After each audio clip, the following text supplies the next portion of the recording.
Hi friends, ரீசெண்டாக எங்கள் பசங்க ஸ்கூலில் ஆர்ட் எக்ஸ்போ நடந்தது. என்னோட சன்னும் அதில் பார்ட்டிசிபேட் பண்ணி ஒரு டிராயிங் வரைஞ்சிருந்தாரு.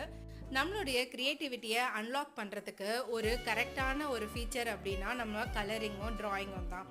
நிறைய குட்டி பசங்க அதில் பார்ட்டிசிபேட் பண்ணிட்டு இருந்தாங்க. பார்க்கவே ரொம்ப அழகாக இருந்தது, கலர்ஃபுல்லாக இருந்தது.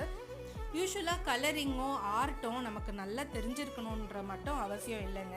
ஏன்னா நமக்கு என்றைக்கு நம்ம ரொம்ப டவுனாக இருக்கோமோ அப்போ நம்ம கலர் அடிக்கவோ இல்லை ஏதோ ஒரு ட்ராயிங் பண்ணி அதை கலர் பண்ணாலோ நம்மளோட எமோஷன்ஸையும் மூடையும் அது மோட்டிவேட் பண்ணுற பவர் கலர்ஸுக்கு இருக்குது. பார்க்கும் போதே எவ்வளோ அழகாக இருக்குது பாருங்கள்.